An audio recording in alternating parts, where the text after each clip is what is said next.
Dans cette séquence, nous allons chercher les valeurs de cosinus pi sur 3 et sinus pi sur 3. Pour cela, on va déjà exprimer les coordonnées de m par rapport à θ. On sait, on a déjà vu plusieurs fois que m, sachant que l'angle il vaut pi sur 3, son abscisse vaudra cosinus de pi sur 3 et son ordonnée vaudra sinus de pi sur 3. Donc au niveau de la géométrie, pi sur 3, ça correspondait à un partage du cercle en 6 parties égales. Donc je vais vous le montrer. Nous les voyons en rouge ici, c'est les sections rouges, on voit bien 1, 2, 3, 4, 5, 6 parties égales.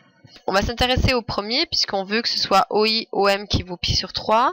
Ça veut dire que M, en fait, c'est le premier partage du cercle en 6, ça veut dire qu'il va être ici. Donc si on veut la valeur du cos, c'est en fait la projection sur l'axe horizontal, ici qu'on va devoir chercher. Et on voudrait trouver les coordonnées de M. Donc ici, on va devoir faire appel à une première propriété de géométrie qui dit que là, j'ai un angle de pi sur 3.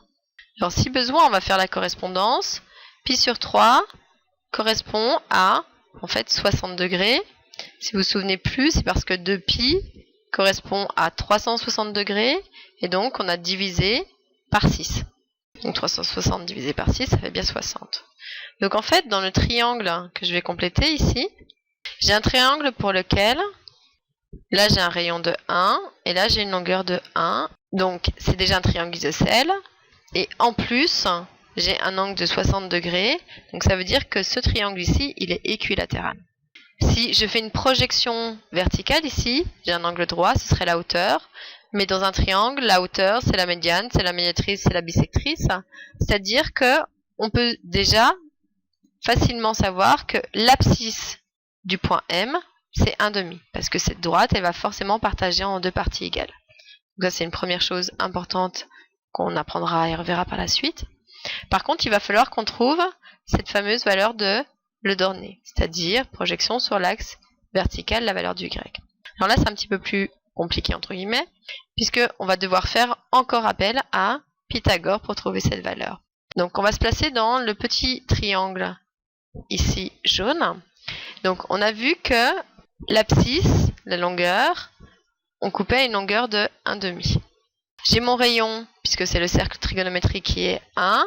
C'est pour ça qu'on utilise Pythagore, puisqu'on va avoir l'hypoténuse au carré, donc 1, qui va être égal à 1/2 au carré, c'est la base, plus l'autre côté, c'est-à-dire y au carré. Donc petite équation, ça va vouloir dire que y au carré sera égal à 1 au carré, donc 1. Et ici, puisque j'avais plus 1/2 au carré, si je veux l'éliminer, pour n'avoir que y carré, je vais faire moins 1/2 au carré. Donc ça va faire 1 moins.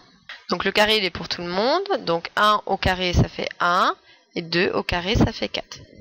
Et 1 moins 1 quart, ça va faire 3 quarts. Donc la valeur de y, ça va être plus ou moins la racine de cet élément. Mais en fait, on voit que m, son y, il est dans la partie positive. Donc c'est pour ça que je vais garder que la racine positive de 3 quarts. Racine d'un quotient, c'est le quotient des racines. Donc ça fait racine de 3 sur racine de 4. Mais racine de 4, ça vaut 2. M, ses coordonnées seront 1/2 et racine de 3 sur 2.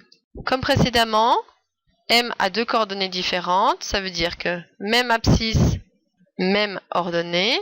Donc on va avoir, première chose, valeur de cosinus de pi sur 3, 1/2. Et valeur du sinus, sinus de pi sur 3, racine de 3 sur 2.